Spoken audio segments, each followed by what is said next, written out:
Welcome to Diagnose It. Today we have this case from pediatrics department, and this is a child at birth who presented with this respiratory distress and bluish discoloration of the body. That means cyanosis, and with a history of polyhydramnios in the mother. And this characteristic radiograph is given in front of you, and by it we can clearly make the diagnosis of this congenital diaphragmatic hernia. Well, this is a case of congenital diaphragmatic hernia, but this kind of picture or this radiograph in a newborn child can also be seen in some other etiologies. That can be some differential diagnosis for that, but yeah, the symptoms and these features, these clearly make the diagnosis of this congenital diaphragmatic hernia. But the differential diagnosis are these. Like the first one, this congenital cystic adenomatoid malformation, these bronchopulmonary sequestrations and bronchial cysts. These after the inflation of lungs.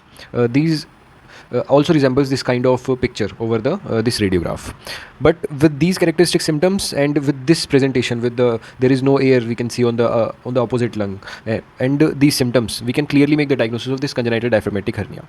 Now we'll discuss about this congenital diaphragmatic hernia in our regular way. Like firstly, what is this congenital diaphragmatic hernia? Next is how it occurs.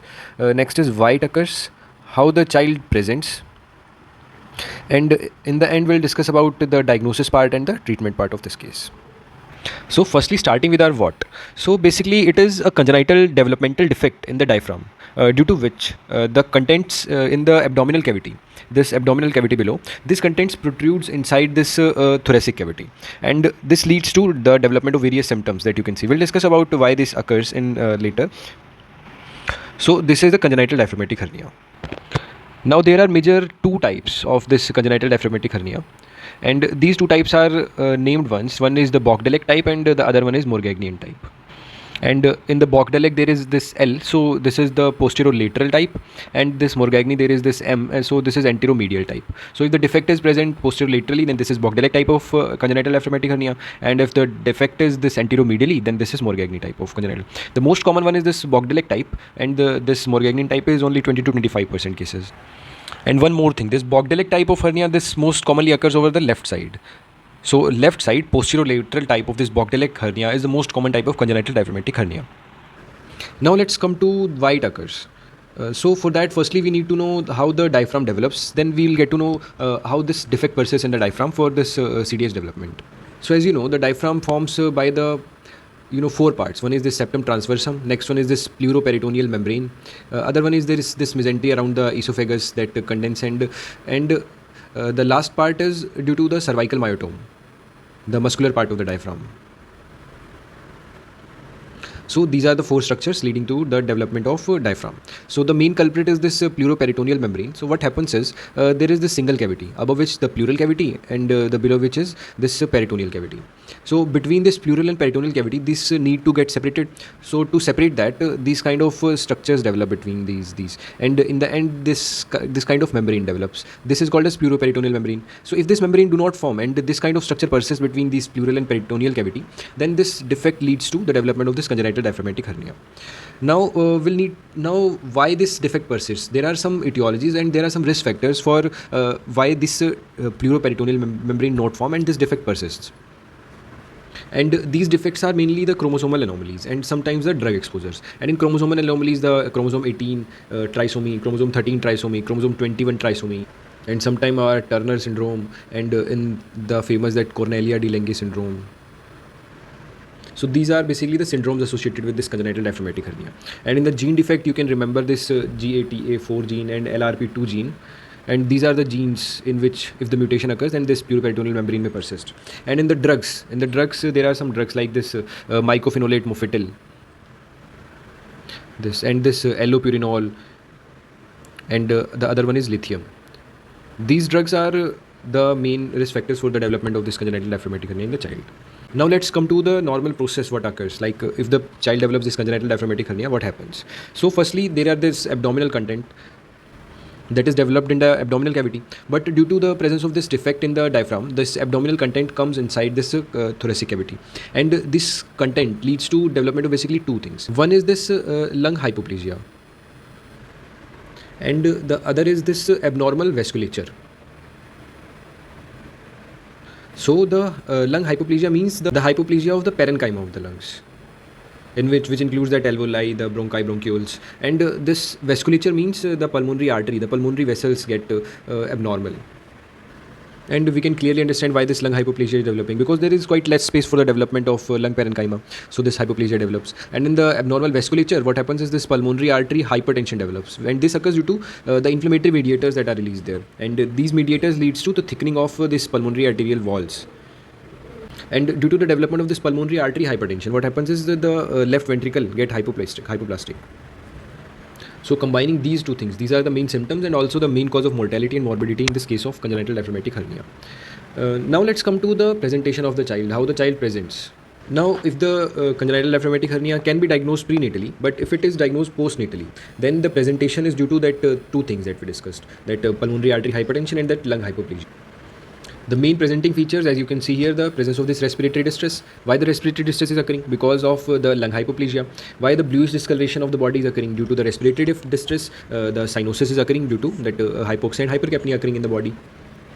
There is this another thing on the physical findings that we can identify. One is the presence of the bowel sounds. Bowel sounds in this thoracic cavity. Next is displaced heart sounds. Other is on the physical examination, as the contents of the abdomen are shifted towards this thoracic cavity, this abdomen shape becomes scaphoid. So these are the main presenting features by which the child presents. So let's discuss why this polyhydramnios is occurring in the mother. So what happens is, baby basically do two processes. One is the baby swallows the amniotic fluid, and due to the urine of the baby, the amniotic fluid develops. So the urination part of the child is quite normal. So the amniotic fluid is forming normally. But the swallowing action, due to this congenital diaphragmatic hernia, this content of the abdomen of the abdominal cavity are present in the thoracic cavity. So this swallowing defect is there. So due to the inability of the child to swallow, this swallowing is not occurring. So, and the formation is occurring. So the content of the abdomen of this amniotic fluid increases. This leads to development of polyhydramnios. And due to the development of this polyhydramnios, there are a lot of things that can occur in the child, like this preterm delivery. So till now we have discussed the presentation of the child and this all the four things above. Now let's come to this diagnosis part. Well, in around 2/3 of the cases, the antenatal diagnosis can be done. And in the antenatal diagnosis, we have this basically the radiological modalities, and the most common one that is used is this ultrasound. And in the ultrasound, what we get is the presence of abdominal contents inside this thorax. And the other thing is the shifting of mediastinum. Mediastinum gets shifted toward the other side. And also sometimes in cases of large defect, we can also see the presence of defect by the ultrasound. The other modalities are, we can also do this MRI. MRI can also be used for the diagnosis, and it is quite useful, because it can also show the presence of, one is it can show the presence of defect, and other is it can also show the presence of any kind of other anomalies in the child, and other kind of complications developing due to this congenital diaphragmatic hernia. And one more thing I would like to share, like there is this grading, or there is this index called as the ratio of this lung area to the head circumference. And this lung area to the head circumference ratio is, earlier it was used in predicting the mortality and morbidity of the child, but currently it is basically used in predicting the morbidity, because the mortality rate is now quite low in the cases of congenital diaphragmatic hernia if treated properly. So if this ratio was over more than 1.35, then the mortality is no mortality is there.